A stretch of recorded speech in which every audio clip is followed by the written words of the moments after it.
Hi, Dr. Shazad. Can we do the EPA for the appendectomy, we just did Yes. together? Oh, Yeah, awesome. great. Okay. Okay. I filled up the dates, my name and your name. Is that okay? Perfect. Okay, so you've got the date, you've got your name. You even put my name in. Thank you. Okay, so let's go ahead. Great. I So, also give you the clinical context okay, there. perfect. That's awesome. It's really helpful to have this all done at the beginning. It makes it much more efficient for us. Okay, good. So you've written that it's a 17-year-old with an acute abdomen and unstable vital signs. So that's perfect. Okay, so as you know, there's 2 steps to this. I like to do the milestones first, and then after the milestones, we can go over the overall evaluation. Okay. So to start with, can you think of 3 things that you did well during this procedure and 3 things that you would like to work on? In terms of doing well, I think doing a midline laparotomy was probably a good choice. The patient was very sick. We were not 100% sure what it was. Another thing that I did well, I would say the closure was okay. And then washing the abdomen, I felt like I did a pretty good job making sure that we had full control of the source. Yeah. The 3 things that I could have done better, I was actually really unsure of the diagnosis. Mm-hmm. I initially thought maybe they had kidney stones, like Mhm. he was in so much pain, and I don't think I identified the peritonitis initially clinically. I think I probably need to work a little bit on the physical exam. Mm-hmm. And then I didn't use an ultrasound. I don't know if it could help, so maybe that's something to work on. And finding the appendix was really hard. Mm-hmm. Yeah, it was a hard one. Yeah. Great. Okay, so I think that's a good basis for us to go through the milestones one by one together. Okay. So the first milestone is appropriate diagnosis based on clinical exam, laboratory findings, and ultrasound. I think you determined that the patient had peritonitis and they needed an operation. Sometimes we're not sure of the diagnosis.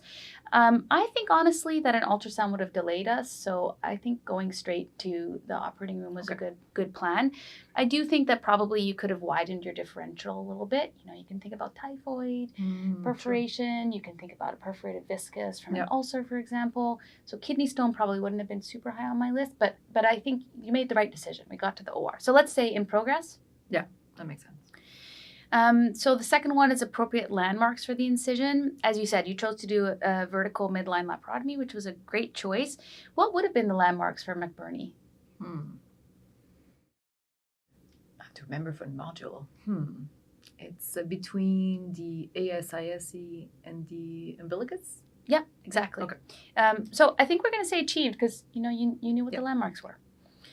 The next one is the appropriate identification of all layers of the abdominal wall. How do you think that went for you? Well, we went midline, so it's not like we went through the muscles. Yeah. But even going midline, I didn't think was that easy. I thought I easily identify the white line, and but the patient was very skinny, and I veered to the side a little bit, and that's what I was getting to. Is you were slightly off midline at one point, so I'm going to say in progress because I think staying right on midline is something that we need to make sure we're doing. The next milestone is appropriate identification of the appendix, cecum, and ileocecal valve. You mentioned that it was really hard to find things. Tell me more about what you thought. Well, we opened and there was a river of pus. Yeah. And then, as I mentioned, I really tried to control contamination. My focus was more getting the infection out and washing out the abdomen. But then everything was inflamed, and I wasn't sure if I was looking at colon or small bowel. And I knew it was in the right lower quadrant, but I didn't feel like I could identify structures. And I thought it would be more obvious, having seen it before. Right. So thank you for giving me some tips. Yeah, I think you bring up a good point. A simple appendicitis is completely different ball game to this particular mess that we encountered. Did you learn any tips about how you can identify in tough situations? I think finding the small bowel and really following it all the way to the distal end, going from known to unknown. Yeah, it made sense. Yeah, I just didn't think of it. Totally. So I'm going to give you in progress, but it was a tough case. That's acknowledging it was really hard. The next step is ligation of the base of the appendix. How did that go?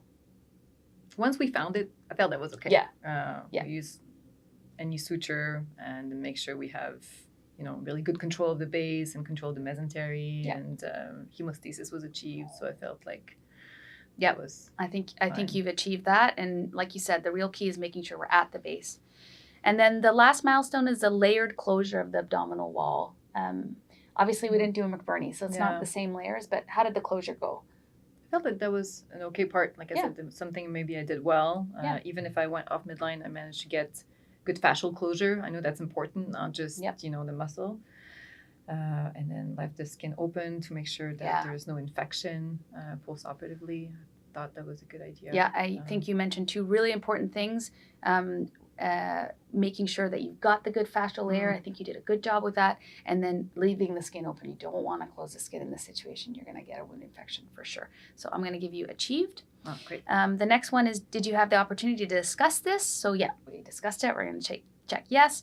And then I want to give you the final score. So thinking about this scale of 1 being that I had to do the whole thing myself, or 5 being I didn't need to be there at all, you were totally independent. Where do you think you fit on that scale today?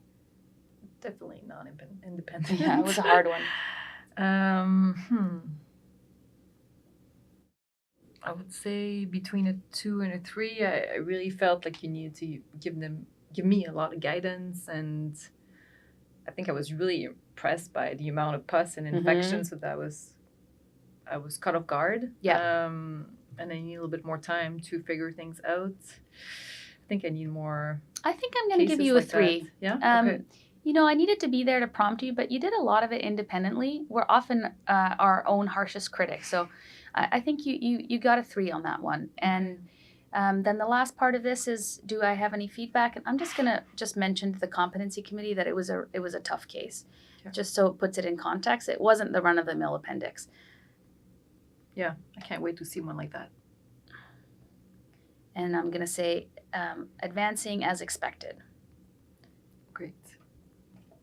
Perfect. Okay. So we got to submit and check I've done it all. Great. Okay, let's submit. Thank you for all the feedback. Really appreciate it. Awesome.